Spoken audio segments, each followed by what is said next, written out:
Os estoicos tinham uma tremenda reputação pela lógica. Neste departamento, eles eram os sucessores, ou melhor, os substitutos de Aristóteles, pois após a morte de Teofrasto, a biblioteca do Liceu teria sido enterrada no subsolo em Essepsis, até cerca de um século antes de Cristo, de modo que o Organon pode realmente ter sido perdido para o mundo durante esse período. Em todo caso, sob Estratão, o sucessor de Teofrasto, especializado em ciências naturais, a escola havia perdido a sua abrangência. Cícero entende até mesmo que é próprio e apropriado que Catão atribua aos últimos peripatéticos uma carga de ignorância de lógica.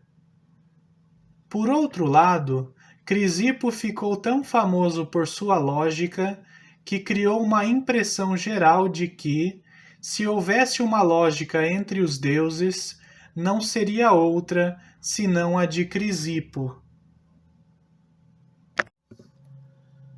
Mas se os estoicos eram fortes em lógica, eram fracos em retórica. Essa força e essa fraqueza foram características da escola em todos os períodos. Catão é o único romano estoico a quem Cícero presta elogios de verdadeira eloquência.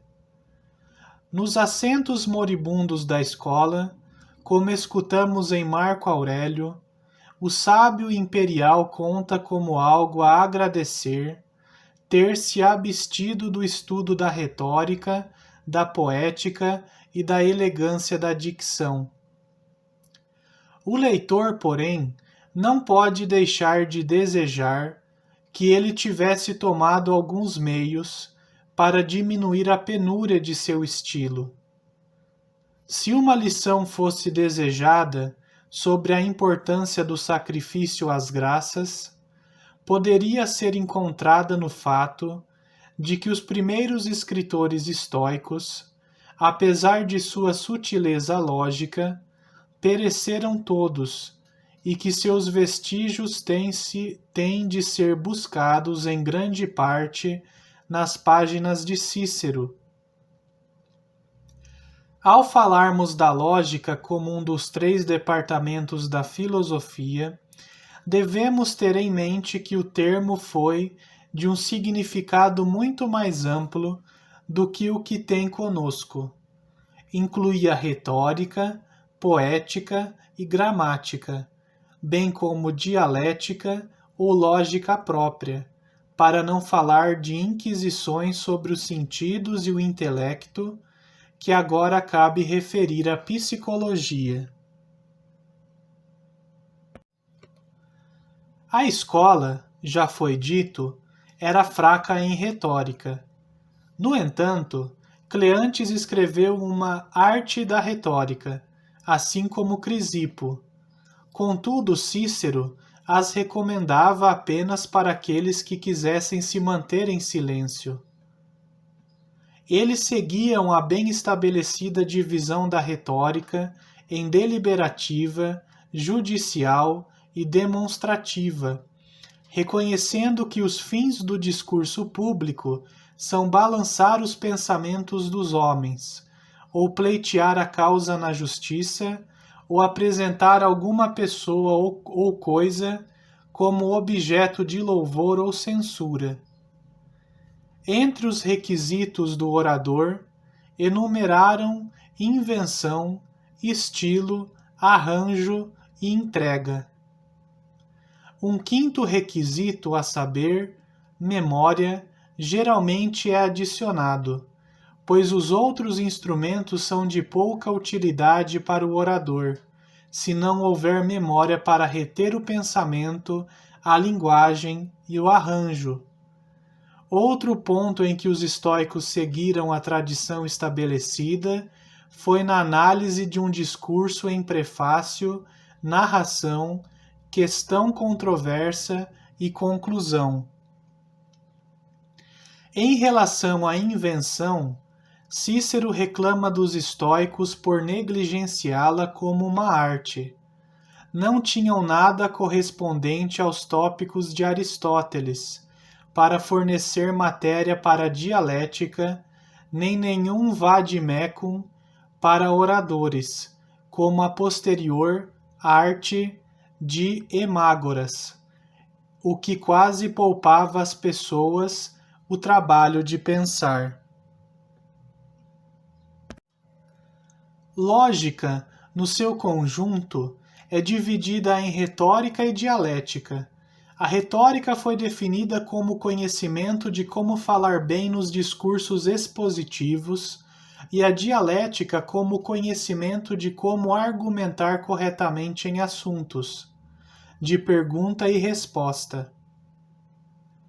Tanto a retórica como a dialética eram vistas pelos estoicos como virtudes, pois dividiam a virtude no seu sentido mais genérico, da mesma forma que dividiam a filosofia em física, ética e lógica. A retórica e a dialética eram assim as duas espécies de virtudes lógicas. Zenão exprimia sua diferenciação comparando a retórica à palma da mão e a dialética ao punho. Em vez de colocar poética e gramática com retórica, os estoicos subdividiram a dialética na parte que tratava do significado e a parte que tratava do som, ou como Crisipo dizia, a parte dos significantes e significados. Sob a primeira, o tratamento do alfabeto, das partes do discurso, do solecismo, do barbarismo, dos poemas, dos anfíbios, dos metros e da música.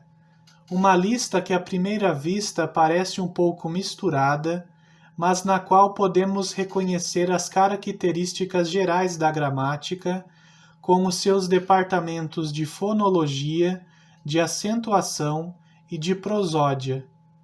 O tratamento do solecismo e do barbarismo na gramática correspondia ao das falácias na lógica. No que diz respeito ao alfabeto, é digno de nota que os estoicos reconheceram 7 vogais e 6 mutações.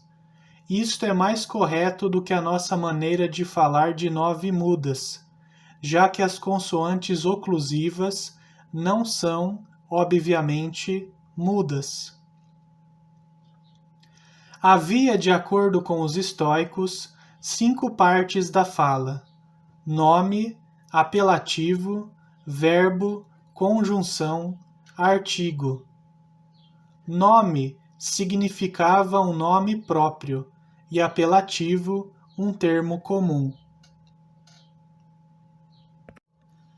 Foram consideradas 5 virtudes do discurso: helenismo, clareza, concisão, propriedade, distinção. Por helenismo entendia-se falar bem grego. Distinção foi definida como sendo uma dicção que evitava a familiaridade. Contra estes havia 2 vícios abrangentes, o barbarismo e o solecismo, sendo um deles uma ofensa contra a acentuação, o outro contra a sintaxe. Não se associa muito a ideia de poesia com a rigorosa seita dos estoicos. Ainda assim, é preciso lembrar que a melhor expressão devocional do paganismo é Cleantes em seu hino a Zeus, Arato entre os gregos e entre os romanos, Manilius, Sêneca, Pércio e Juvenal. Todos eles podem ser atribuídos ao crédito da escola. A anfibologia foi definida como a dicção que significa 2 ou mais coisas no sentido dos termos e na mesma linguagem. É, portanto, um nome geral para a ambiguidade. Com os estoicos, então, assim como conosco, as dificuldades da lógica vieram no início. Eles mergulharam ousadamente no assunto com uma inquisição sobre as impressões dos sentidos, julgando que a verdade seria restabelecida pela confiança na validade dos sentidos. Depois disso, os temas vêm muito em nossa ordem. O tratamento das sensações leva até as noções, que são nossos conceitos ou termos. Depois temos uma inquisição sobre proposições, suas partes e variedades, muito disfarçadas por uma estranha fraseologia. Depois vêm os modos de pensar e silogismos. E por fim, as falácias. A famosa comparação da mente infantil com uma folha de papel em branco, que ligamos tão de perto com o nome de Locke, vem realmente dos estoicos. Os caracteres mais antigos nela, inscritos, eram as impressões de sentido, que os gregos chamavam de representações. Uma representação foi definida por Zenão como uma impressão na alma. Cleantes contentou-se em tornar esta definição no seu sentido literal e acreditar que a alma era estampada por objetos externos, como cera por um anel de sinete. Crisipo, no entanto, encontrou aqui uma dificuldade e preferiu interpretar o ditado do mestre como significando uma alteração ou mudança na alma. Ele achava que a alma recebia uma modificação de cada objeto externo que atuasse sobre ela, assim como o ar recebe incontáveis golpes quando muitas pessoas estão falando ao mesmo tempo.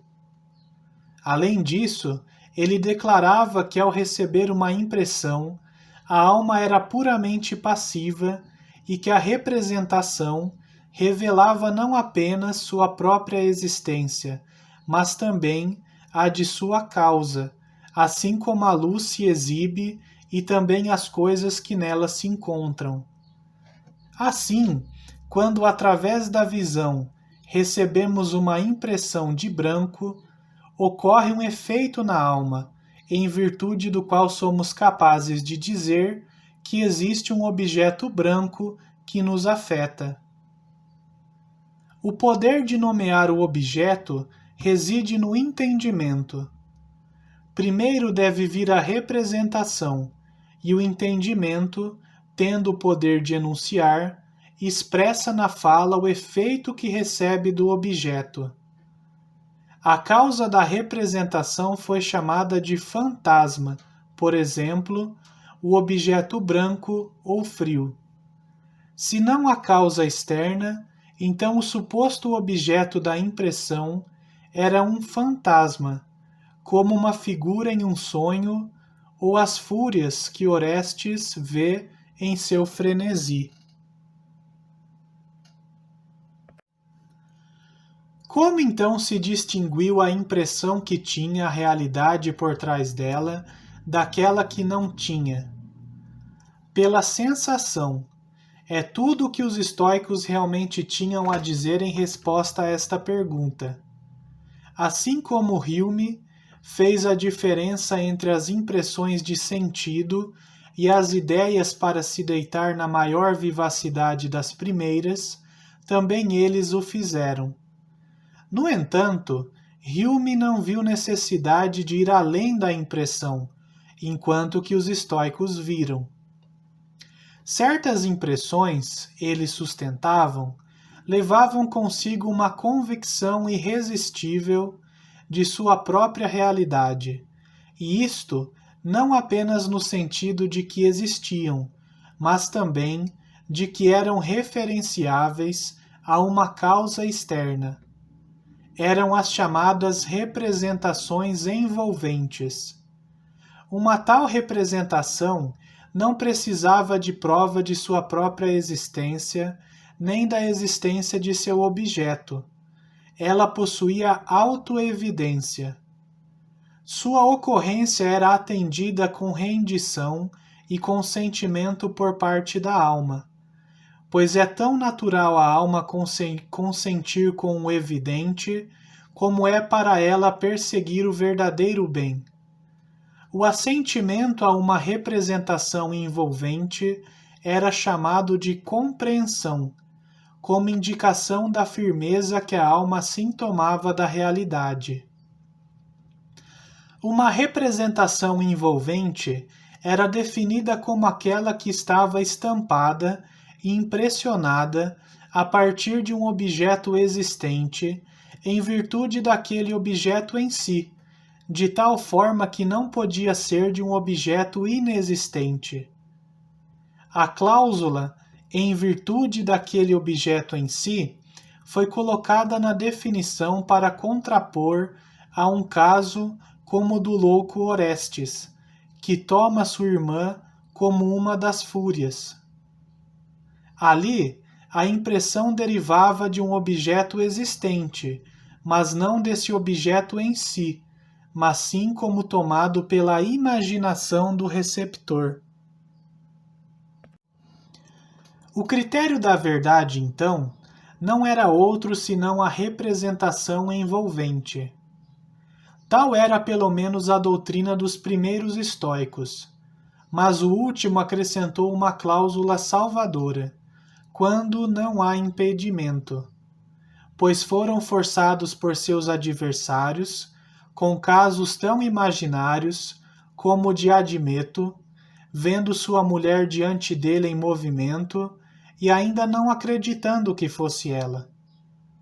Mas aqui havia um impedimento. Admeto não acreditava que os mortos pudessem ressuscitar. Novamente Menelau não acreditou na verdadeira Helena quando a encontrou na ilha de Faros. Mas aqui novamente havia um impedimento.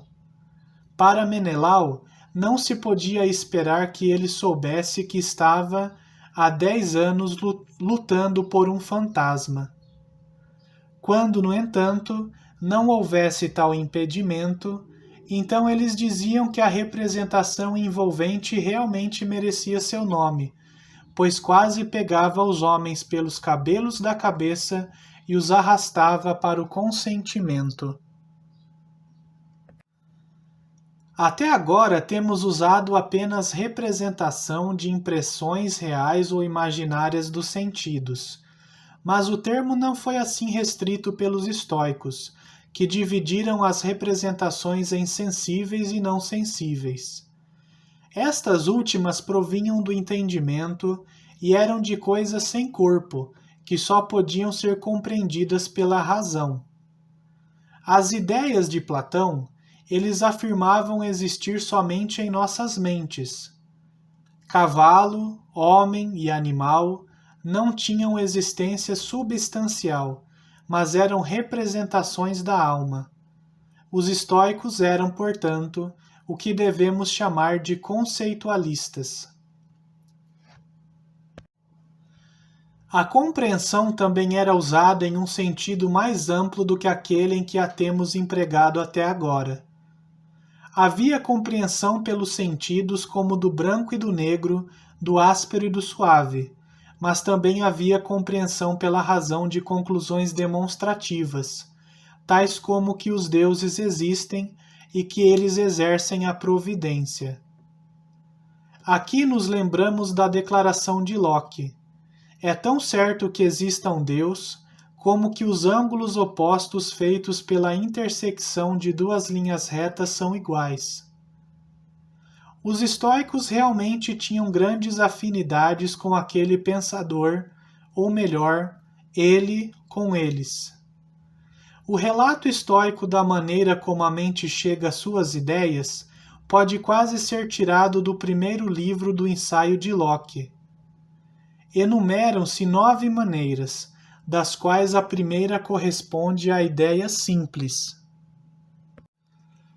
Por apresentação, como objetos de sentido, por semelhança, como a ideia de Sócrates a partir da sua fotografia, por analogia, ou seja, por aumento ou diminuição, como ideias de gigantes e pigmeus provenientes de homens, ou como a noção do centro da Terra, que é alcançada pela consideração de esferas menores; por transposição, como a ideia de homens com os olhos nos seios; pela composição, como a ideia de um centauro; por oposição, como a ideia de morte a partir da ideia de vida; por uma espécie de transição, como o significado das palavras e a ideia de lugar; por natureza, como a noção do justo e do bom; por privação, como uma pessoa sem mãos. Os estoicos se assemelhavam mais uma vez a Locke na tentativa de dar definição de conhecimento que deveria cobrir imediatamente os relatos dos sentidos e a relação entre as ideias. O conhecimento foi definido por eles como uma compreensão segura ou um hábito na aceitação de representações que não era passível de ser mudado pela razão. Numa primeira leitura, estas definições podem parecer limitadas ao conhecimento dos sentidos, mas se pensarmos nos significados mais amplos da compreensão e da representação, vemos que as definições se aplicam tal como foram concebidas para se aplicar à compreensão da mente sobre a força de uma demonstração, nada menos do que sobre a existência de um objeto físico. Zenão, com aquele toque de simbolismo oriental que o caracterizava, costumava ilustrar aos seus discípulos os passos para o conhecimento por meio de gestos. Mostrando sua mão direita com os dedos estendidos, ele dizia: "Isso é uma representação." Depois, contraindo um pouco os dedos: "Isso é consentimento." Depois, tendo fechado o punho: "Isso é compreensão." Depois, apertando o punho com a mão esquerda, ele acrescentava: "Isso é conhecimento." Uma noção que corresponde à nossa palavra conceito foi definida como um fantasma da compreensão de um animal racional, pois uma noção era apenas um fantasma, tal como se apresentava a uma mente racional. Da mesma forma, tanto xelins e soberanos são em si mesmos senão xelins e soberanos, mas quando usados como dinheiro de passagem, tornam-se bilhetes. As noções foram alcançadas em parte pela natureza, em parte pelo ensino e estudo. O primeiro tipo de noção era chamado de preconcepções, o segundo era apenas pelo nome genérico. Das ideias gerais que a natureza nos transmite, a razão encontrava-se aperfeiçoada por volta dos 14 anos de idade, no momento em que a voz, o seu sinal visível e exterior, mantém o seu pleno desenvolvimento, e quando o animal humano está completo em outros aspectos, como sendo capaz de reproduzir a sua espécie. Assim, a razão que nos uniu aos deuses não era, segundo os estoicos, um princípio pré-existente, mas um desenvolvimento gradual dos sentidos. Poder-se-ia verdadeiramente dizer que para eles os sentidos eram um intelecto. O ser estava circunscrito pelos estoicos ao corpo, uma afirmação ousada da qual iremos encontrar as consequências mais tarde. No momento, é suficiente notar o caos que essa afirmação causa entre as categorias. Das 10 categorias de Aristóteles, deixa apenas a primeira, substância, e esta apenas no seu sentido mais estreito, de substância primária. Mas uma substância, o corpo, pode ser considerada de 4 maneiras: simplesmente como um corpo de um tipo particular, como um corpo num estado particular, como um corpo numa relação particular. Daí resultam as 4 categorias estoicas de substratos, semelhantes, assim dispostos, assim relacionados. Mas o sem corpo não seria assim conjurado para fora da existência, pois o que seria feito de tais coisas como o significado das palavras tempo, lugar e vazio infinito? Mesmo os estoicos não atribuíam corpo a essas coisas, e até mesmo assim, elas tinham de ser reconhecidas e mencionadas. A dificuldade foi superada pela invenção da categoria superior de algo, que deveria incluir tanto o corpo quanto o sem corpo. O tempo era um algo, e o espaço também, embora nenhum deles possuísse existência. No tratamento estoico da proposição, a gramática estava muito misturada com a lógica. Eles tinham um nome amplo que se aplicava a qualquer parte da dicção, seja uma palavra ou palavras, uma frase ou mesmo um silogismo. Isto vamos apresentar por ditado. Um ditado, então, foi definido como aquilo que subsiste em correspondência com uma representação racional. Um ditado foi uma das coisas que os estoicos admitiam ser desprovidos de corpo. Havia 3 coisas envolvidas quando algo era dito: o som, o sentido e o objeto externo. Destes, o primeiro e o último eram corpos, mas o intermediário não era um corpo. Isto podemos ilustrar por Sêneca, como se segue. Vejo Catão andando. Os sentidos indicam isso, e a mente acredita. O que eu vejo é o corpo, e sobre isso concentro meus olhos e minha mente. Mais uma vez eu digo, Catão anda. O mero som dessas palavras é ar em movimento, e portanto um corpo, mas o significado delas não é um corpo, mas um pronunciamento sobre um corpo, o que é uma coisa bem diferente. Ao examinarmos os detalhes que nos restam da lógica estoica, a primeira coisa que nos impressiona é a sua extrema complexidade em comparação com a aristotélica. Era uma época escolástica e os estoicos refinavam e distinguiam-se pelo conteúdo do seu coração. Quanto à inferência imediata, um assunto que se deparou com sutilezas entre nós, Crisipo estimou que as permutações que poderiam ser feitas em 10 posições ultrapassavam 1 milhão, mas para esta afirmação ele foi levado à tarefa pelo matemático Hiparco, que provou que a proposição afirmativa rendia exatamente 103.049 formas e a negativa 310.962. Conosco, a proposição afirmativa é mais prolífica em consequências do que a negativa. Mas então, os estoicos não se contentaram com uma coisa tão simples como a mera negação, mas tiveram uma artéria negativa e privativa, para não dizer nada de proposições supernegativas. Outra característica notável é a ausência total das 3 figuras de Aristóteles, e os únicos modos falados são os modos do silogismo complexo, como o modus penens de um conjuntivo.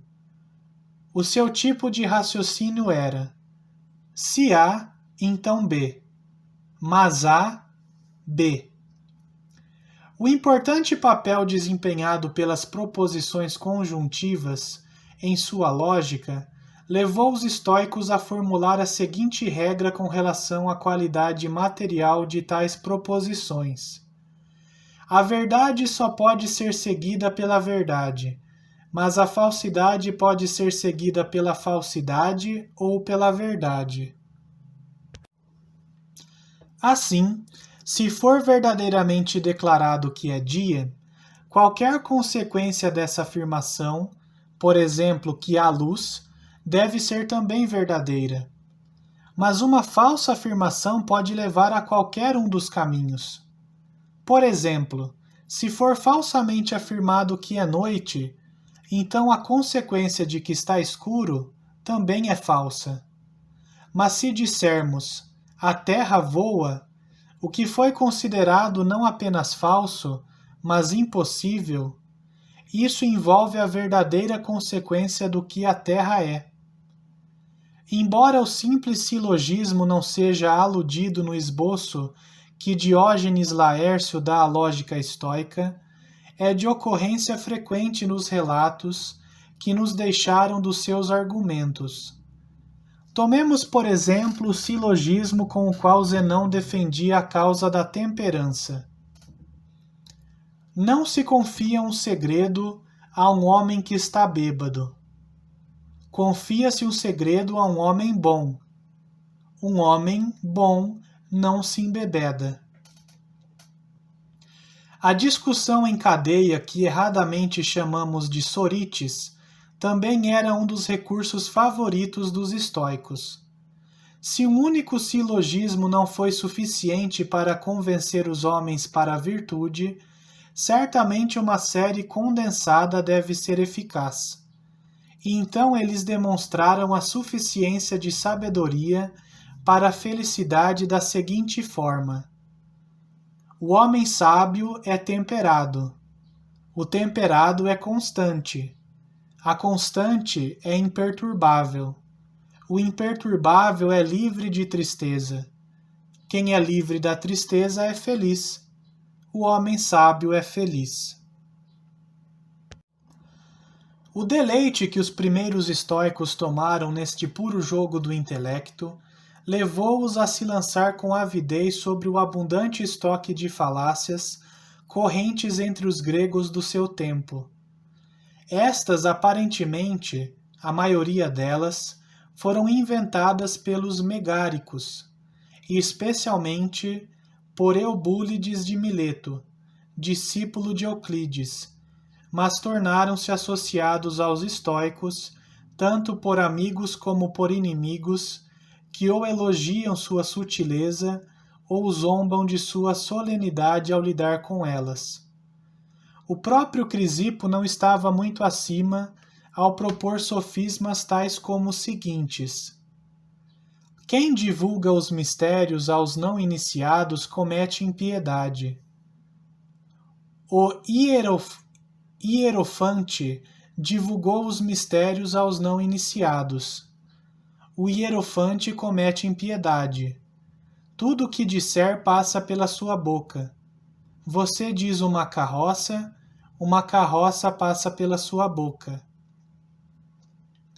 Dizem que ele escreveu 11 livros sobre a falácia ninguém, mas o que parece ter exercitado a maior parte de sua inventividade foi a famosa falácia mentiroso, cuja invenção é atribuída a Eubúlides. Esta falácia, em sua forma mais simples, é a seguinte: se você diz verdadeiramente que está dizendo uma mentira, você está mentindo ou dizendo a verdade? Crisipo declarou isto como inexplicável. No entanto, ele estava longe de recusar a discutir o assunto, pois encontramos na lista de suas obras um tratado em 5 livros sobre os inexplicáveis, uma introdução ao sofisma mentiroso, 6 livros sobre o próprio mentiroso, uma obra dirigida contra aqueles que pensavam que tais proposições eram falsas e verdadeiras, outra contra aqueles que professavam resolver o mentiroso por um processo de divisão, 3 livros sobre a solução do mentiroso e, finalmente, uma polêmica contra aqueles que afirmavam que o mentiroso tinha suas premissas falsas. Foi bom para o coitado do Filetas, de Cós, que ele tenha terminado seus dias antes de Crisipo nascer. Mas como ele definhou e morreu devido ao mentiroso, seu epitáfio serviu como uma solene lembrança para os poetas, para não se intrometerem com a lógica. Ó, estrangeiro, eu sou Filetas de Cós. Foi o mentiroso, e as péssimas noites causadas por ele, que me fizeram morrer. Talvez lhe devamos um pedido de desculpas pela tradução.